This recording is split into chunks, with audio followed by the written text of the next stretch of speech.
안녕하세요. 가족법 전문 1호 이혼 전문 변호사 조인섭입니다. 오늘은 조정 이혼에 대해서 알려드리겠습니다.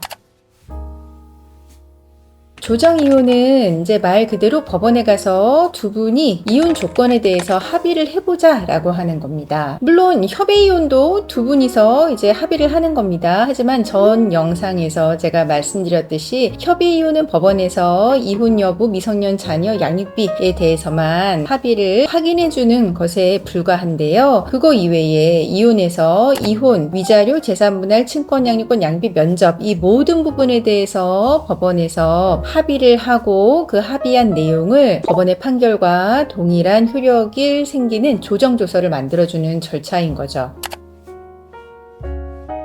그럼 이 조정 신청 같은 경우 어떤 절차로 진행이 될까요? 저희가 실제로 가정법원에 가보면요, 조정 기일이 진행이 될 때 거의 대부분 변호사가 선임이 돼 있습니다. 어떤 분들은 조정 신청은 변호사 없이도 진행 가능한 거 아니냐라고 하셨는데 가능하긴 합니다만 실제 거의 99% 이상의 조정 기일이 변호사 선임이 돼서 진행이 됩니다. 이렇게 조정 신청서를 작성을 해서 법원에 접수를 하고요. 법원에서는 이 조정 신청 서를 상대방한테 우편으로 송달하게 됩니다. 그리고 법원에서는 쌍방 당사자에게 기초조사표라고 하는 거를 작성해 오라고 하거든요. 이 기초조사표는 굉장히 여러 가지 내용이 다 담기게 되는데요. 특히 이제 당사자 사이에 합의가 좀 있었는지, 합의의 구체적인 내용은 어떤 거였는지 이런 부분에 대한 기초조사표에 이제 적어야 되는 것도 있고, 미성년 자녀를 누가 키울 건지에 대해서 합의가 됐는지, 만약에 합의가 안 됐다라고 하면 그 이유는 무엇인지 굉장히 자세한 내용에 대해서 모두 다 적게 되어 있습니다. 이 기초조사표는요, 상대방은 볼 수가 없습니다. 저희가 원칙적으로는 법원에 제출하는 모든 서류는 사실 상대방이 받아보게 돼 있습니다. 하지만 기초조사표는 상대방이 알지 못하거든요. 그래서 이제 당사자 입장에서는 마음 놓고 세세한 내용을 이제 적을 수 있는 거죠. 그리고 또 기초조사표 작성하는 거 이외에 미성년 자녀가 있으면 부모 교육을 받게 돼 있는데요. 부모 교육을 받은 사실을 이제 법원에서 다 확인을 하고 조정 기일 전에 반드시 부모 교육을 받게끔 합니다. 이렇게 기초조사표 작성되고 부모 교육 받고 나면 조정 기일이 지정이 되고요. 조정 기일 지정이 되면은 제출한 기초조사표를 근거로 조정위원이나 판사님들이 그 내용을 보고 조정위원 통해서 조정 절차가 진행이 됩니다.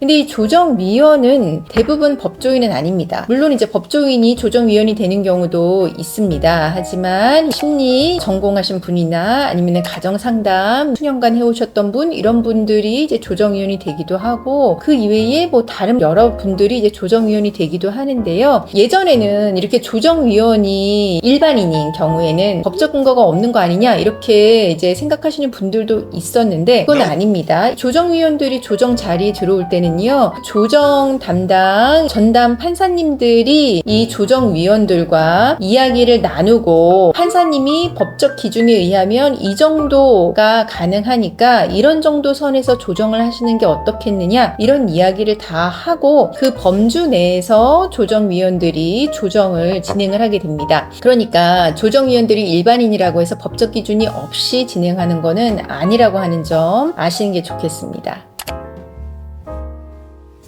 이렇게 조정기일이 진행이 되면요, 조정이 바로 단번에 이루어지면 좋겠지만 그렇지 않은 경우도 있거든요. 그러면 조정기일 진행한 다음에 조정 불성립되면 바로 재판으로 넘어가느냐? 그건 아니고요. 그래도 완전히 이거는 조정이 될 것 같지 않다라고 하는 경우가 아니라면, 조정 여지가 있어 보인다고 하면은 조정기일 한 번 더 잡기도 하고요. 재판으로 가는 것보다 그냥 조정으로 끝내는 게 낫겠다, 이런 사건 같은 경우는 이제 막 3번씩 4번씩 조정기일을 여러 차례 잡기도 합니다. 그리고 이제 조정기일 진행하면서 특히 아이를 누가 키우는 게 더 좋을 것 같은지, 아니면은 어떤 뭐 재산이나 이런 부분에 대해서 사실 확인이 필요하다라고 하는 경우에는 가사조사 절차를 이제 진행하기도 합니다. 몇 년 전까지만 하더라도 조정이라고 하는 절차를 진행하면서 가사조사라든가 이제 부부상담이라든가 이런 거는 다 진행이 안 됐었습니다. 하지만 최근에는 조정 절차를 진행하면서도 가사조사가 필요할 것 같다라고 하면은 조사 기일을 지정을 해서 조사를 다 거치고 난 다음에 다시 조정을 하기도 하고요. 또 부부 상담을 하고 난 다음에 조정 기일을 다시 잡기도 합니다. 조정, 상대방이랑 합의를 하는 절차잖아요. 근데 만약에 내가 조정 신청을 했는데 상대방이 나오지 않으면 어떻게 되느냐, 이걸 또 걱정하시는 분들이 있어요. 상대방이 나오지 않으면 조정은 불성립이 되고요. 상대방이 나오지 않는 상태에서 당사자 간의 합의로 인한 조정이 이루어질 수는 없으니까 그때는 재판으로 바로 넘어가게 됩니다. 실제로 제가 22년간 이혼사건 진행해 오면서 조정으로 끝나는 사건이 많냐 아니면은 판결까지 가는 사건이 많냐 라고 물어보시면 대부분 조정으로 끝납니다. 비율적으로 굳이 따지자면 70-80%는 조정으로 끝나는 것 같아요. 다만 이 조정으로 끝난다라고 하는 비율이 저희가 이렇게 조정 신청서 제출해서 첫 번째 조정 기일에 마무리되는 비율이 아니라 이렇게 저희가 조정 신청서 제출해서 조정 기일 잡혀서 마무리되는 거 아니면은 그 다음 기일에 마무리되는 거, 이거 이외에 조정이 불성립돼서 재판으로 간 이후에도 재판 절차에서도 마지막에 조정을 하거든요. 재판 절차에서 하는 조정 같은 경우는 판사님이 거의 기록을 다 보고 뭐 사실조사 다 끝나고 재산이나 이런 부분에 대해서도 조회를 다 하고 난 다음에 판결을 갔을 때는 이 정도 선에서 판결이 날 것 같으니까 이 정도 선에서 조정을 하는 게 어떻겠느냐 이렇게 권하는 마지막 조정이 있어요. 그것까지 다 포함해서 80% 정도인 거고요. 내가 조정 신청서 제출해서 바로 조정이 되는 거는 아닙니다.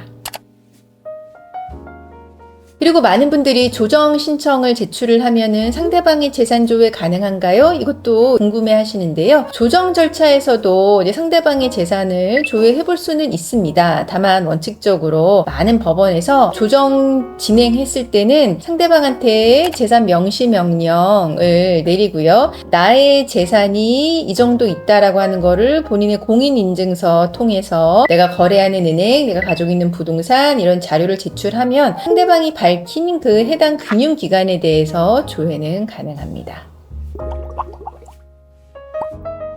오늘은 이제 조정이혼에 대해서 설명을 드렸는데요. 조정이혼으로 할지, 재판이혼으로 할지, 아니면 협의이혼으로 할지는 굉장히 어려운 문제입니다. 아무래도 근데 많은 부부들은 그래도 이제 부부의 인연을 맺었던 분이니까 조정부터 시작하고 싶은 마음이 드는 경우가 대부분이신데요. 일단 상대방이랑 합의가 안 된다면 조정이혼부터 시작하는 게 어떨까? 그게 가장 좋은 방법일 거라는 생각이 듭니다. 오늘 내용 괜찮으셨으면 구독과 좋아요 눌러주세요. 감사합니다.